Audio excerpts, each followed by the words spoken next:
Un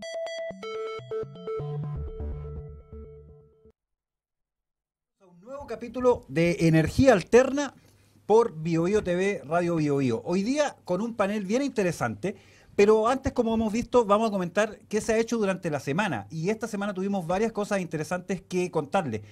Ayer, de hecho, se realizó el Proyecto Solar organizado por ACESOL, la Asociación Gremial de Energía Solar de Chile, que tuvo la participación de algunos de nuestros panelistas. Van a ver algunas de las imágenes allí y le voy a pedir al director que las acelere.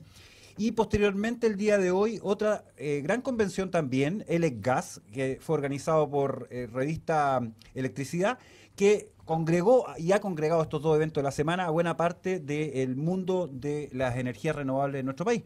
Ahora, dentro de lo que quiero comentar para iniciar el capítulo de hoy, sin duda, una de las discusiones que está hoy día más en boga dentro del mundo de las energías renovables es la discusión sobre la ley de generación distribuida, así que junto con saludar a nuestros panelistas les voy a pedir que partamos conversando de eso. Voy a comenzar por las damas, como siempre, Grace Keller de Revista Energía. Un gusto tenerte en el panel. Hola de nuevo, aquí. Va a estar interesante. Así es. Anaís Scapini de Grupo Finial. Un gusto, Anaís, nuevamente. Muchas gracias por invitarme. Está Rodrigo Mancilla de Comité Solar de Corfo. Un agrado tenerte nuevamente en el panel. Gracias, Alexis. Muchas gracias por invitarme nuevamente. Y nuestro invitado de hoy, Henry Puig, de IGTM. ¿Me corriges, por favor? De IGTM, de lo que vamos a hablar hoy día prácticamente, y un gusto que hayas venido al panel. Muchas gracias por la invitación. Bueno, partamos con la discusión de fondo primaria que planteé. Generación distribuida. Se está planteando subir el límite de 100 a 300 kilos y además limitar la posibilidad de que los que vamos a hacer o vamos a tener paneles solares vendamos el excedente de energía al sistema. Dejo abierto el panel, por favor. Parece que voy a hablar yo. Te toca hoy. Lo primero es, ¿por qué de 100 a 300 y por qué no sin límites? Okay. O sea, si uno tiene una capacidad en una empresa, en una casa, ¿por qué no que quede ese límite supeditado a la capacidad que yo tengo en mi empalme, en mi transformador? Eso es lo primero. Suena arbitrario. Claro, es un número de 300 que en otros países son 600, 1000 ilimitados. Esos son los números que se manejan en otras regulaciones similares a la nuestra. Lo segundo es por qué este 1,2 que se habla, que es el 20% del consumo anual anterior, y ese está correcto, que te paguen esa inyección, pero ya cuando es 30%, no, es que ahí ya no te lo pago. Quiero comentar que tengo una clienta que tiene 85 años, que está cuidando en este minuto a su mamá, por lo tanto no está en su casa hace un año, y en ese caso, o sea, claro, ¿por qué ella le van a tener que pagar solamente hasta el 20%? Es que no, es que en tu caso ese 30% ya no va. Hay que promover el almacenamiento. Es justamente por qué los chicos nuevamente son los que están pagando este tipo de cosas y por qué las tarifas que no son BT1 siguen siendo distintas en temas de inyección, de pago de inyección autoconsumo. O sea, ya hay un pago que sí lo está haciendo el BT1, y además todo lo que se habla con los PMGD, que también ellos pueden inyectar sin problema. Entonces, pequeño y mediano generador. Ese es para comenzar. Pero como autoconsumo, de nuevo, si yo pongo paneles solares en mi casa, me autoabastezco, produzco más de lo que consumo, pongo almacenamiento, en teoría tengo sí el derecho, la ley me permite independizarme de mi distribuidor. Sí, eso no es problema. No, y le podría vender, no sé, instalo mi electrolinera y le puedo vender electricidad a mi vecino o no. No, podrías cargar tu auto. Exacto, cargar el auto mío y el el del vecino, por ejemplo. Uno de los problemas de esto es el almacenamiento, y lo puedes cargar en el auto. Claro. Hay sistemas que incluso, como nosotros tenemos aquí una catástrofe cada 6 meses, te podrías comer la batería del auto para mantener tu refrigerador en el caso de un terremoto, por ejemplo. Claro, eso es verdad, en eso tienes buen por punto. ejemplo, yo creo que también se podría limitar de que tú no inyectes. Pero obviamente que bajo la ley de generación distribuida, si tú tienes batería, la idea también es poder, o sea, o usarlo de noche o para cortes de suministro. Y seguir conectada. Claro. Pero el punto es por qué te limitan la venta, Rodrigo. Sí, mira, yo siento, esta es una discusión que tiene múltiples variables. Yo creo que es bastante complejo y no podemos simplificar la discusión solo pensando en estos límites impuestos actualmente.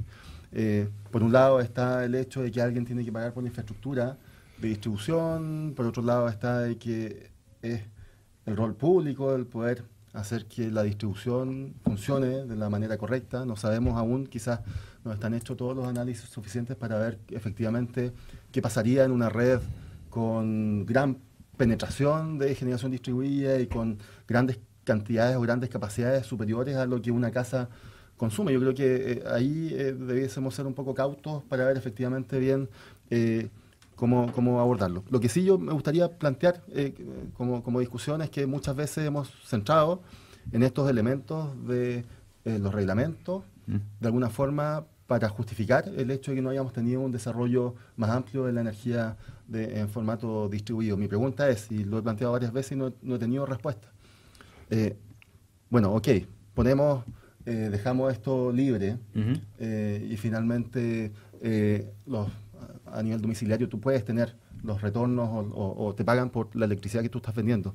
¿Cuánto eso va a afectar que aumente de manera explosiva, como muchos esperamos, la generación distribuida? No me queda tan clara la relación lineal entre modificar estas condiciones de la ley y provocar un aumento importante. ¿Por qué? Porque en definitiva para mí las barreras principales tienen que ver con que hoy día son sistemas de alguna forma, al menos a nivel domiciliario, que aún pueden significar una inversión inicial importante, que se paga en, no sé, 5, 7, 10 años. Por lo tanto, quienes pueden hacerlo son efectivamente aquellas personas que tienen recursos disponibles para poder hacerlo.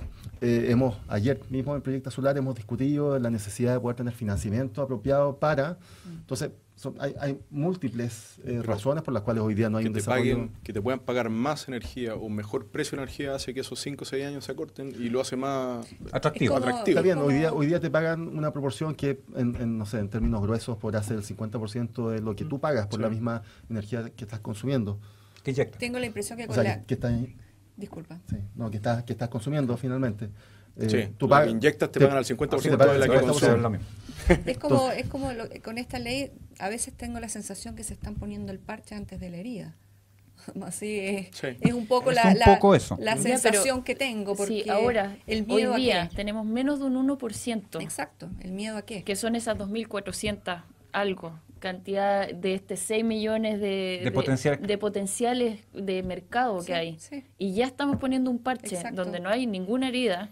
Y donde la penetración de que si fuera un 40% ya ahí nos tenemos que empezar a preocupar de qué es lo que pasa con la transmisión, pero tenemos menos de un 1%, o sea, lo que va a pasar es que no se potencie, sino que haya un retroceso. O sea, ya no tenemos flexibilidad de pago, solamente el Banco Estado tiene una herramienta para las pymes, que todavía ahora está en proceso a que pase a personas. O sea, un solo banco ha hecho el proceso de que lo encuentre un buen negocio y por eso se atreva. Y dos, de que no queremos que se potencie, o sea, el cambio debiese ser beneficiario, como bueno para todos, no que sea hacia atrás para que alguno lo que pasa es que tenemos la impresión, bueno, hoy Revista Energía sacó un artículo bien interesante donde habla justamente de que el almacenamiento y la generación distribuida son una forma de darle también seguridad a la red. Así es. Sí, claro. Está aprobado. Exacto, está aprobado. Entonces, como dices tú, o sea, en este minuto no es barato tener autoconsumo, obviamente. No hay financiamiento y menos se habla de alguna especie de retorno tributario, porque al contrario, subieron las contribuciones, o sea, menos. Por lo tanto, ¿en qué está el temor? Que alguien se instale con un poco más de paneles de los que realmente necesita. Digamos, no lo sé. Para no ser extremista, como se me dijo antes del panel acá, dos cosas que son hechos de la causa. El mejor escenario proyectado por el Ministerio de Energía en generación distribuida, dadas las condiciones actuales, es al 2050, 450.000 hogares en Chile con paneles solares. 450.000 hogares de 6 millones de hogares potenciales es una cifra ínfima, para decirlo con todas sus letras. Yo no puedo minimizarlo más porque ese es el mejor escenario. El peor escenario, en ese mismo diagnóstico, es del orden de 200.000, 250.000 hogares, que es una cantidad de población muy pequeña primero y que, siguiendo la lógica de lo que hemos dicho, van a ser los hogares con mayores ingresos. Sí, pero Alexis, estos escenarios muchas veces tratan de situarse en un entorno que es extremadamente cambiante. Si tú ves el mismo ejercicio que hizo el Ministerio de Energía hace un par de años atrás con la política energética, en donde planteó la meta del 70% al 2050, a la semana ya estaban pensando que habían quedado cortos. De hecho, vino Bloomberg a Chile a contarle al ex ministro de Energía de que tenía 2 noticias que darle, una buena y una mala. La mala es que sus cálculos estaban mal errados. La buena es que iban a alcanzar el 84% de renovables al 2040, o sea, 10 años antes. Entonces, tendría cuidado con esos números. Va a ser mucho más y todos sabemos eso. Yo creo que estamos todos de acuerdo que va a ser más. Lo que pasa es que esas son las cifras oficiales. Y como son las cifras oficiales, las cito por eso. Es que son las mejores cifras con la información hoy día existente. Lo otro es hacer pero en eso, que no creo que tenga mucho sentido. Claro, pero yo creo un poco lo que planteó Asesol ayer de ok, si no sé si se pone un límite, tiene que haber también cierta flexibilidad, porque las leyes también hoy en día tienen que ser más flexibles, porque nos movemos rápido, la tecnología va muy rápido. Hace 6 años atrás hablar de el 2012, sí, 6 años atrás hablar de grandes granjas solares era de loco. La tecnología es mucho más rápida que exacto. Mucho más rápida. Es mucho más rápida. Pero es que por eso mismo, si nos demoramos tanto en modificar una ley, ¿por qué la vamos a modificar hacia atrás? Ese es el punto. Bueno. ¿Por qué vamos a atentar contra lo poco o ese 60% de esa inyección que se paga? ¿Por qué vamos a ir más hacia atrás? Exacto. Ese yo creo que es el centro. Vuelvo a plantear la pregunta. ¿Cuál es la clave para que esta cosa se desarrolle? Que se pague lo justo. De mejor forma. Y que si ese pago... ¿Qué es lo justo? Pero por eso, si ese 40% era... ¿Qué es lo justo? ¿Cómo sabemos qué es lo justo? Bueno, habrá que analizar. Déjame responderlo solamente de esta forma. Dice un viejo refrán que todos conocemos, que ley pareja no es dura. Todos lo escuchamos. Sí. Ley pareja no es dura. Si lo único que se les pide es que todos trabajemos desde la misma cancha para poder desde allí ver qué es lo justo. Si algunos tienen prebenda, si algunos tienen posibilidad de negociación, si algunos y otros no, bueno, no es la misma cancha y la ley no es pareja para todos. Simplemente yo digo esto, si vamos a tener un futuro solar, o somos todos prosumidores, o esta revolución energética es falsa y van a dar una columna de eso. Vamos a dejarlos aquí porque tenemos un invitado el que queremos conversar y conocer, y estamos todos muy expectantes. Los voy a invitar a ver un brevísimo video que muestra algo de lo que Ingetem hace en Chile y en el mundo.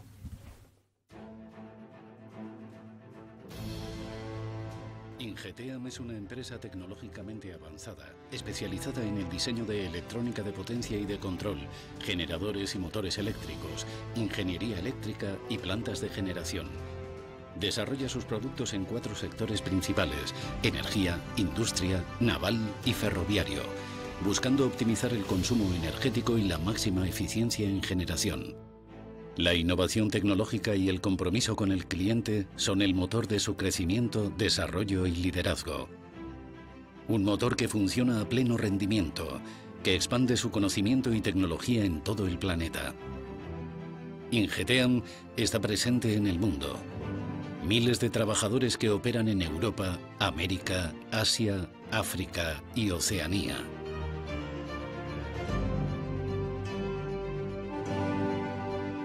Entre los centros de trabajo de Ingeteam repartidos por el mundo, contamos con las instalaciones de fabricación de Estados Unidos, Brasil y España.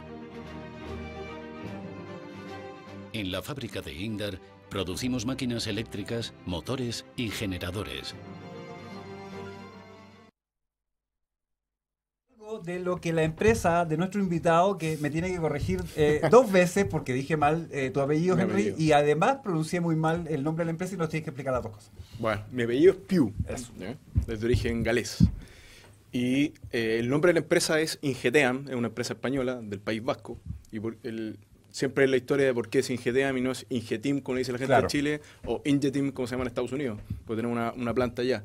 Es la fusión de 2 nombres, que una era Ingeelectric, que era ingeniería eléctrica, y otra empresa que se llamaba TEAM, que era técnica electrónica de automatismo y medida. Perfecto. Se juntaron los 2 nombres, que es un nombre muy bonito, pero todavía no nos ponemos de acuerdo cómo decirle dónde.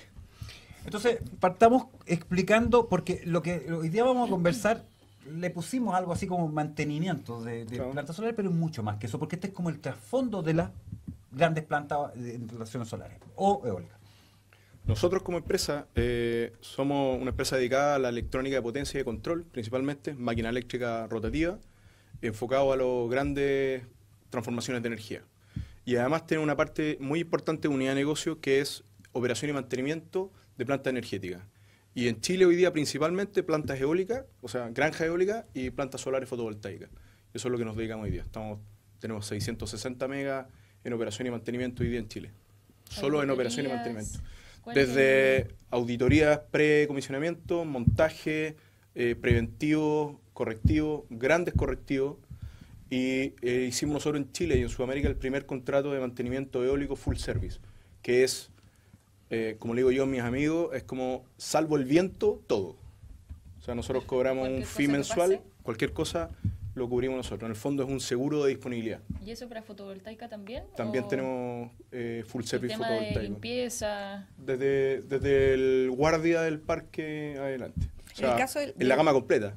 En el caso, en el caso de las eólicas, por ejemplo, el tema de incendio, que yo sé que ese es un temazo.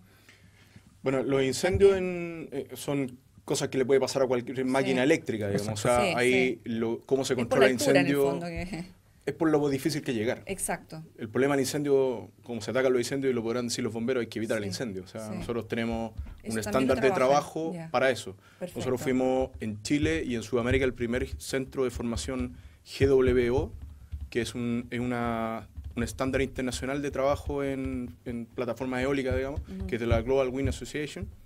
Y nosotros tenemos un centro de capacitación acá en Santiago para formar a nuestra gente para trabajar en torres eólicas, que es de seguridad, trabajo, primero auxilio, evacuación, combate a incendios, trabajo en espacios confinados y todo lo que tiene que ver con la seguridad dentro del nacel, digamos, y toda la torre hasta abajo.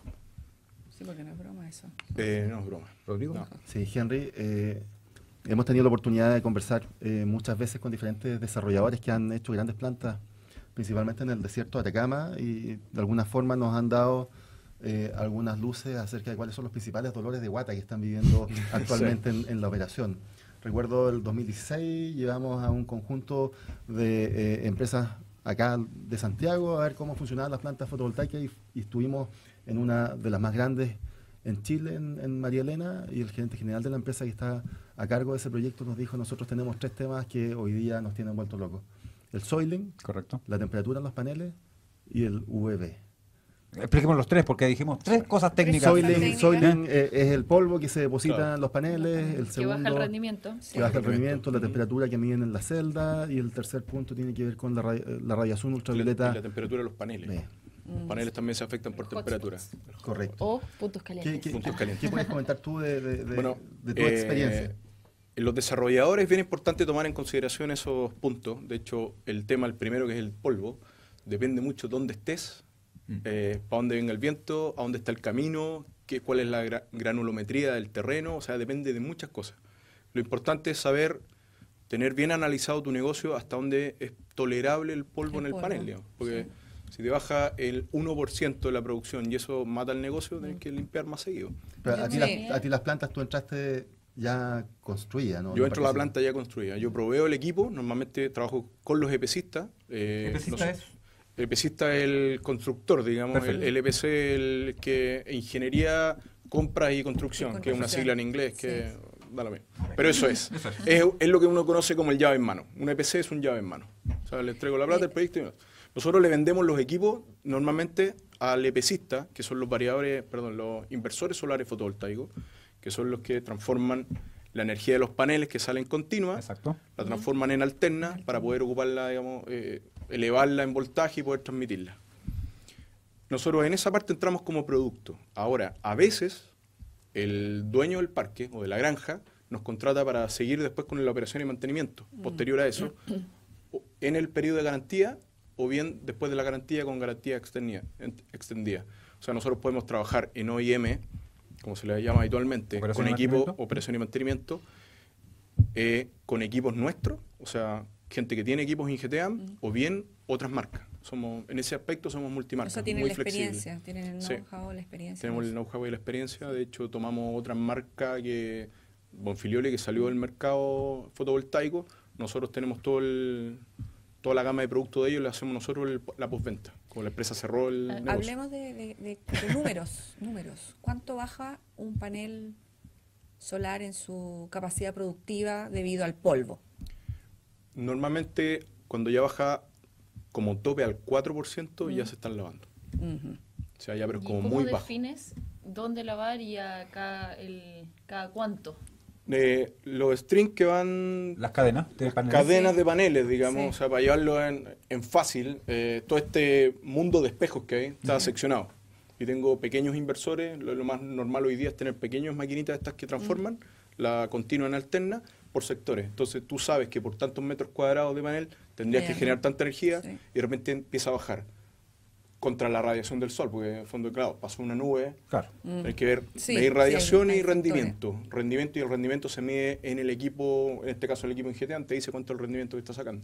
Pero ese equipo directamente te tira la información en línea, o sea, tú estás como... Está monitorizado. O haciendo auditoría por cada tanto stream. Aquí, como todo en la vida, tú te puedes comprar el auto, el desde o el hasta. Es muy bueno. O sea, yo en particular... Sí, no, si tienes un modelo completo, programas el inversor y te va diciendo cómo va el rendimiento, lo puedes ver en línea. Tenemos una aplicación que... Depende del inversor que ellos compren. Depende del inversor, claro. Yo he visto hay empresas, por ejemplo, plantas solares, que de hecho hasta una foto tengo, que lo que hacen limpian un panel. Y comparan. Lo limpian y lo dejan limpio. Y los otros se ven súper llenos de polvo, sucio, entonces ellos van midiendo.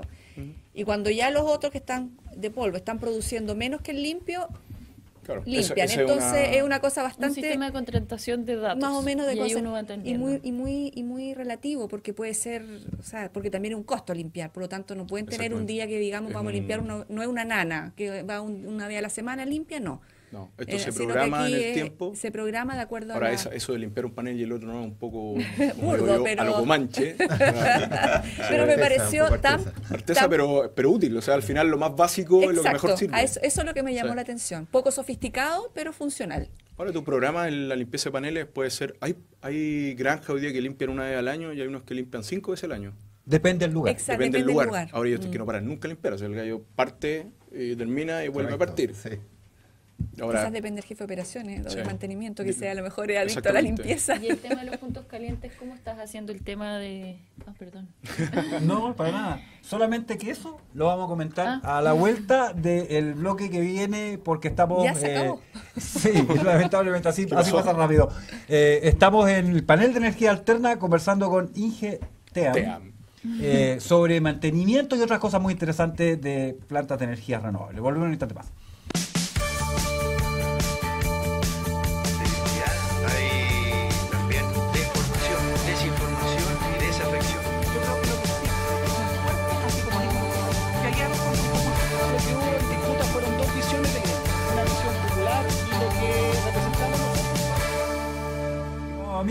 Estimados amigos, en el panel de energía alterna estamos conversando con Henry Pugh, al revés, de InGTA sobre mantenimiento de plantas solares, y había quedado, Anaís, con una pregunta muy importante que era el tema de estos puntos calientes. El segundo problema que estábamos hablando, que el primero era el tema del decaimiento del rendimiento por el polvo, el segundo que habíamos planteado era los paneles, lógicamente, que en el norte, en San Pedro de Atacama, se calientan más de lo que debiesen para obtener un rendimiento óptimo. Entonces, ¿cómo ustedes, qué servicios proveen para poder hay dos bajar posturas esto? en eso también, porque en el desierto las plantas que están más altas, la temperatura ambiente es más fría, o sea, funcionan mejor que las que están más abajo.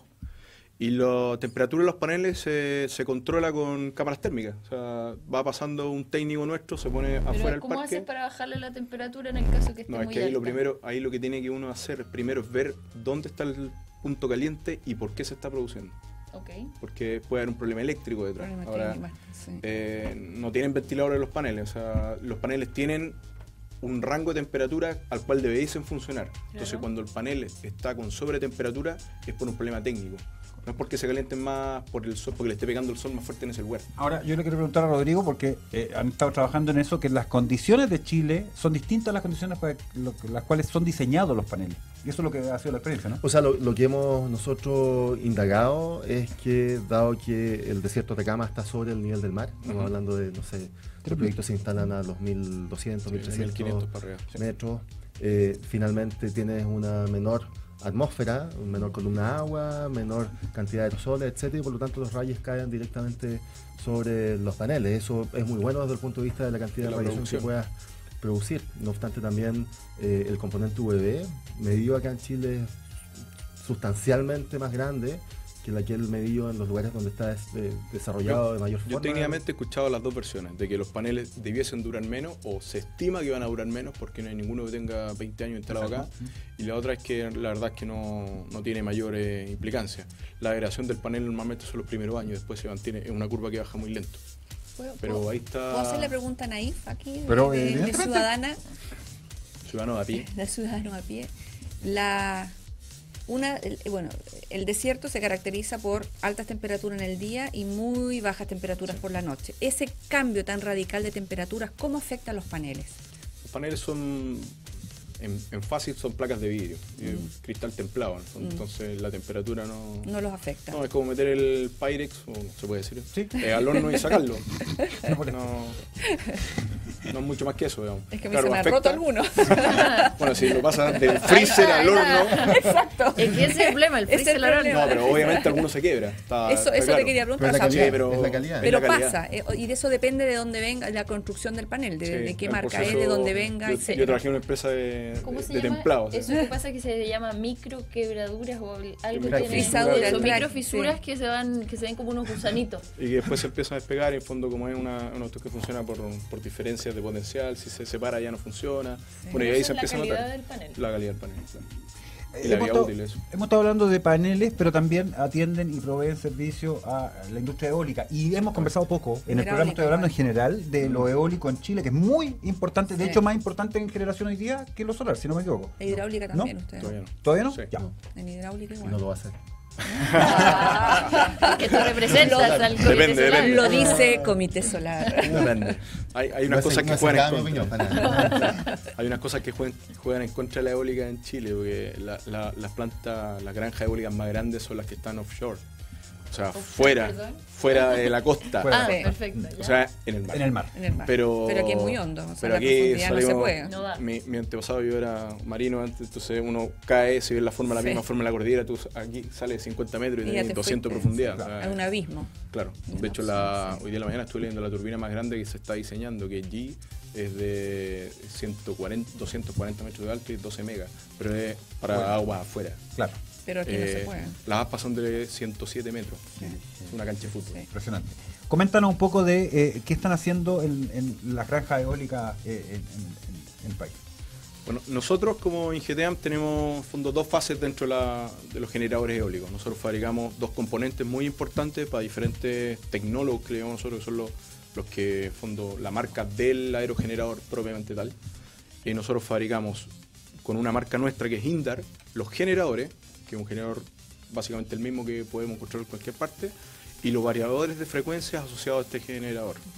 Porque también para tratar de hacerlo fácil, el generador, entre las aspas, que son las que mueven el eje, después hay una maquinita que es una multiplicadora, que de una revolución acá salen 100 acá, gira el generador y eso tiene una energía con una frecuencia. Ese es el generador nuestro. Y después está el variador de frecuencia que transforma esa frecuencia, que es la que viene del viento, en la frecuencia que ocupamos nosotros en Chile, que son 50 Hz, para poder distribuirla y meterla en el sistema, porque si no, no se podría. Perfectamente explicado. Yo tengo una duda.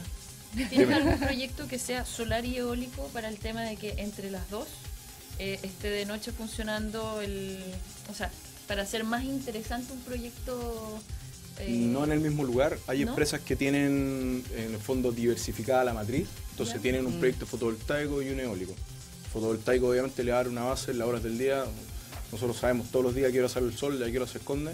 Las nubes pasan, pero sé a qué hora sale y a qué hora se esconde, y las curvas son bien conocidas. Pero el eólico ya un poco más... Sí, porque he visto, lo hemos encontrado en varias charlas, y era bien interesante ver cuando las dos curvas se suman. Entonces ahí uno le puede dar como... dar la base con el fotovoltaico y el eólico al otro.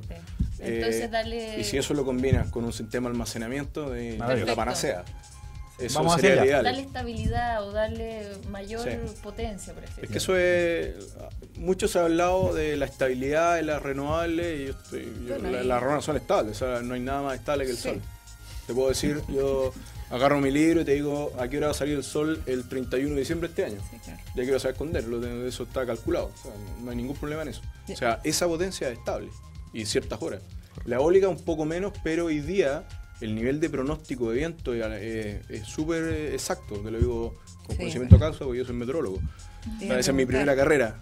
Los pronósticos son muy bien hechos hoy día, y de hecho las granjas eólicas tienen que presentar sus pronósticos para ver a qué hora van a inyectar y a qué hora no.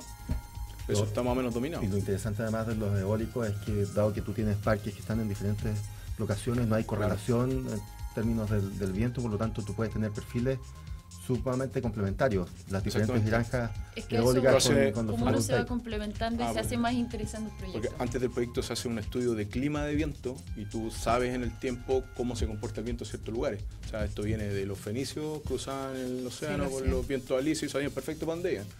Y llegaban al otro lado. Oye, pero así se hace. Considerando que Chile como superficie no tenemos mucho, ¿por qué dices tú que el eólico, digamos, todavía va a venir mucho más? O sea, de nuevo, me quedo dando vueltas porque hay poca superficie en Chile como tierra. Y ¿Como para poner eólico? Pero mira, o sea, estoy de acuerdo, pero también hay oposición, porque el eólico es más invasivo, no sé, a veces... Hay un concepto que yo he escuchado por ahí que a mí no me gusta, pero dice que es la contaminación visual del aerogenerador. A mí me encantaría tener una casa con un parque eólico al frente, lo encuentro súper bonito. Hay gente que no le gusta. ¿Y el Zum Zum? Famoso Zum Zum. Que eso se quejan algunas poco, comunidades. Es que hay un poco ahí de... Porque cuando uno va a un parque eólico hay un...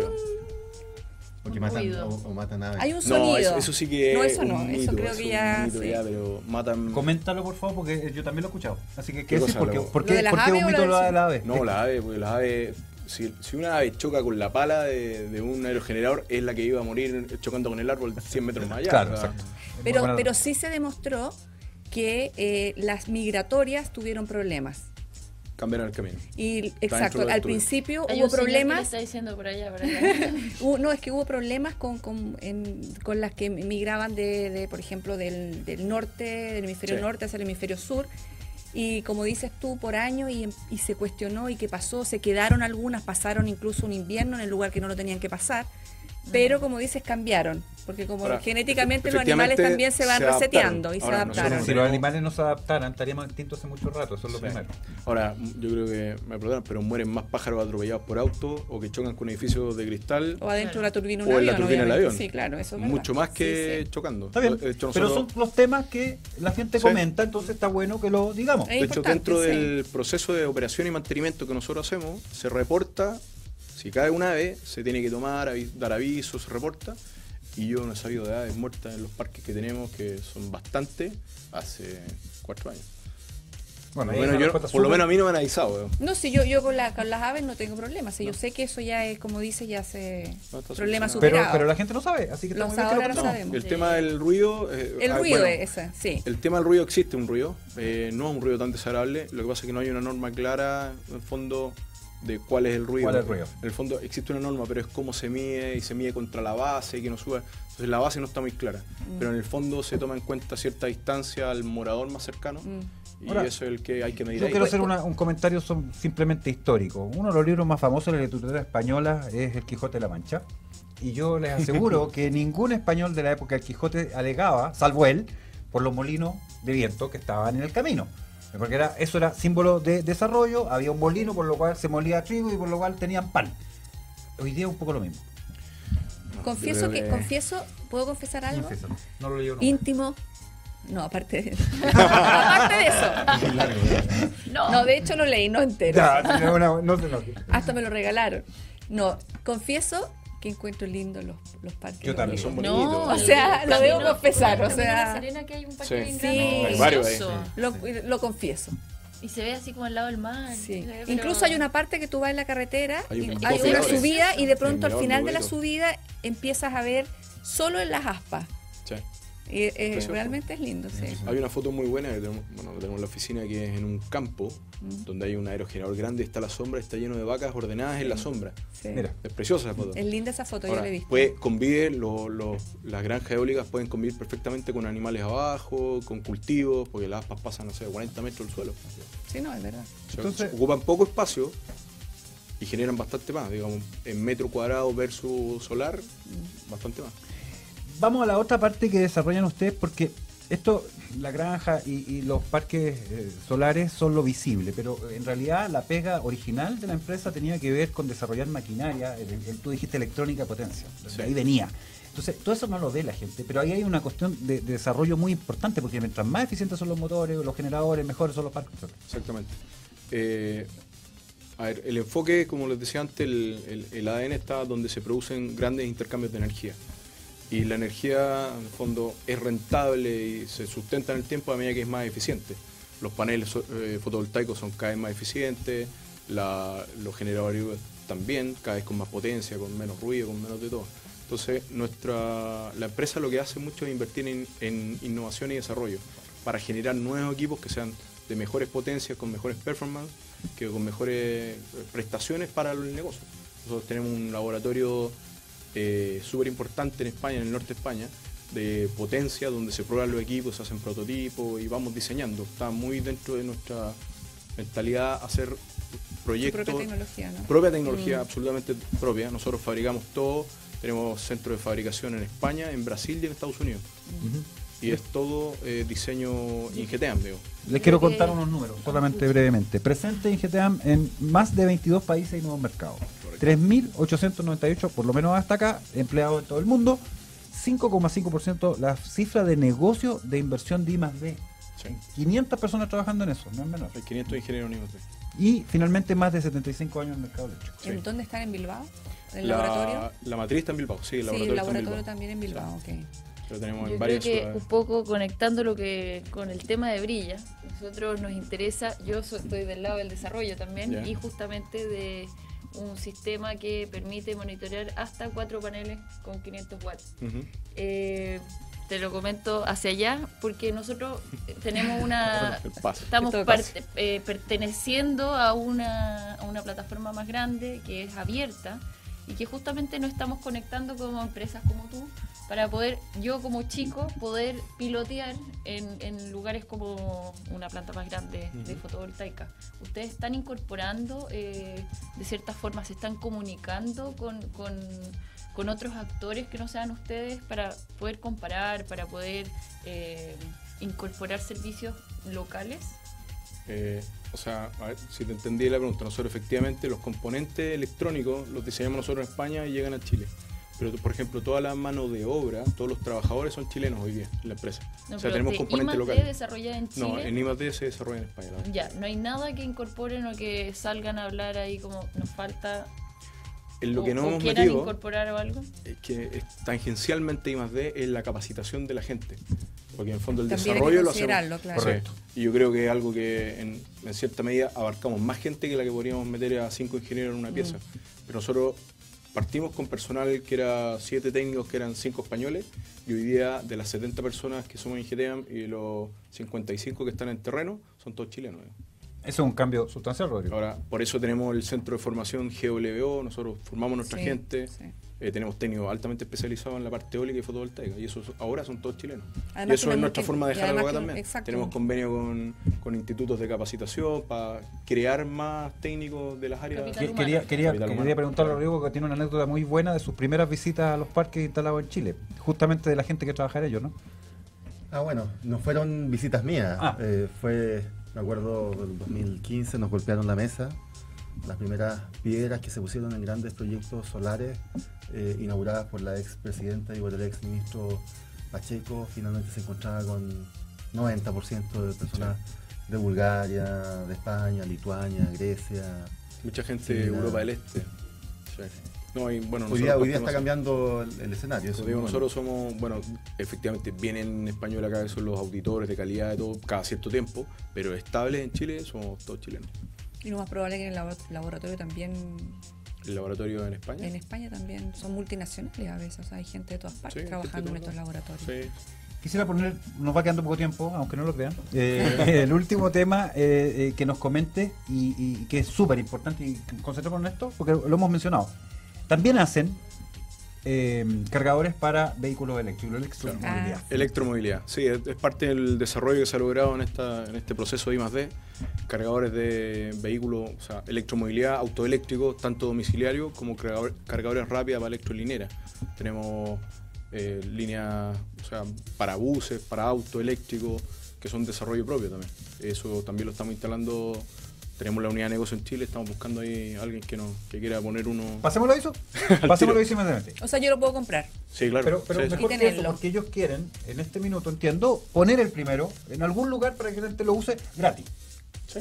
Así La idea no es que... sabemos. O sea, el cargador sí, la energía es otro cuento. No, pero la energía se la van a regalar, acuérdate, porque hoy día es gratuito. ¿Ya? Si los va a la electrolinera de las bombas de benzina que ya están, tú te conectas y cargas gratis.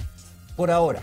Porque lo estamos promoviendo, ¿cierto? Entonces va a ser, yo lo digo acá, el que quiera poner en su local, no voy a decirlo así porque puede ser muchas partes, en un mall. ¿Dónde nos faltan, Rodrigo, cargadores? ¿La Serena tiene, por ejemplo? Desconozco. Yo creo que no tiene. Yo sé que la quinta región tiene... La quinta tiene tiene uno. Tiene uno. Acá en Santiago deben haber unos 15, 20. 18. 18, 19, sí, por ahí va. ¿Y cuál es la otra región que tiene? Concepción hay Chillán no hay. una estacionamiento. Concepción nosotros no estamos hay. con un proyecto bien importante que van a hacer allá con... No puedo decir el nombre, pero ¿sí? Hay un grupo de personas que está apoyando taxistas y poner electrolinera allá. Pero un proyecto ya lo estamos analizando. Entonces, ¿dónde lo ponemos? ¿En Los Ángeles? En el intermedio. En el intermedio, donde no hay. Donde hayan auto eléctrico. Yo creo que el problema del auto eléctrico es la masa crítica. Claro. Pero por otra parte, el problema del auto eléctrico es que si no tiene donde ir a recargar rápido, tiene problema. Entonces por eso hay que ponerlo como, puede llegar hasta allá con la autonomía hoy día. Hay mucho mito en el auto eléctrico, porque de partida los primeros tenían autonomía de 50 kilómetros, ahora como andar en bicicleta. Sí. Pero hoy día, yo creo que entre comillas, el más pobre en autonomía tiene 180 kilómetros. Sí, y hay sí. Yo conozco hasta 600 kilómetros, y tú me dijiste que hay visto unos 800. 800 kilómetros con grafeno, pero eso es otro problema. 800 kilómetros más de lo que da mi auto full, digo. Y la gracia del auto eléctrico, que yo creo, digamos, es que uno parte todos los días con el auto, con el estanque lleno.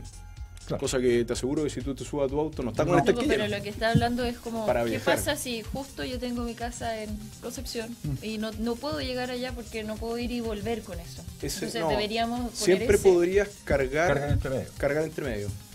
Pero si no está el punto de carga. Lo carga más lento, pero va a tener que ir parando. Claro. Con tu cargador. Los autos normalmente tienen un sistema de carga que carga a 220, digamos, al enchufe de la casa. Ahora, el problema es que el enchufe de la casa te cobran la tarifa cara y se carga más lento. Claro.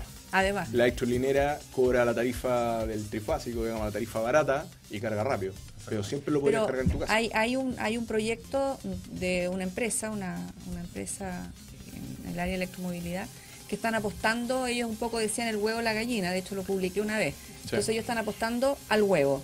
Entonces ellos quieren hacer prácticamente toda una ruta de electrolineras a lo largo del país.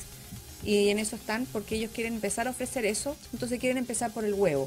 Yo creo por que el problema del auto eléctrico es la masa crítica, y hay que crearla, hay que o subvencionar o dar algún incentivo a tenerla. O sea, no sé. Y la mala noticia. Y la mala noticia. Que no pague liga por 5 años. ¿Están escuchando algunas de las opiniones que hay respecto a cómo potenciar la electromovilidad en Chile? Vamos a tener capítulos de eso más adelante, pero hoy día se nos acabó el tiempo. ¿Qué mala noticia? ¿Cuál es la mala noticia? Que no llegamos a acuerdo con el tipo de enchufe. Bueno, ese otro vamos a seguir con el mismo problema que tenemos que poner de acuerdo, ahora. Así salen más baratos los cargadores, porque tienen un solo cable y no los tres que existen. Digamos. Estimado amigo Rodrigo Mancilla, muchísimas gracias por venir nuevamente a tu casa panel de energía alterna. Gracias, Alexis. Quiero dejarlos nuevamente invitados. Sunrise, próximo miércoles 23. Partimos un poco antes que lo que comenté la vez pasada, 8:30 a 10:30. ¿Dónde? En el edificio Moneda Bicentenario. Entrada abierta. Libre. Ahí por internet se puede inscribir. Correcto. Perfecto, ya lo sabes. Revista Energía. Revista Energía. Léanla, revistaenergia.com. Todos los días noticias nacionales y del mundo para ser informado. Y la próxima semana nos veremos posiblemente. Posiblemente. Anaís Escapini, muchísimas gracias.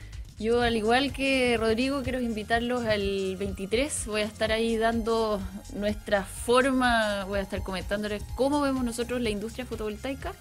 Y aprovechar, ya que estamos iterando links, energiacentral.cl para que puedan evaluar su casa o su empresa. Henry, muchísimas gracias por venir al panel de energía alterna, pero lo hayas pasado bien y creo que contamos un poquito de lo que está haciendo, que es muchísimo. Y para no quedarme atrás también, ingetean.com. Ya que estamos en eso. Oye, pero un millón de gracias por la invitación y también pueden contar con Ingetean para lo que necesiten. Muchísimas gracias. Los regalos, no te olvides los regalos.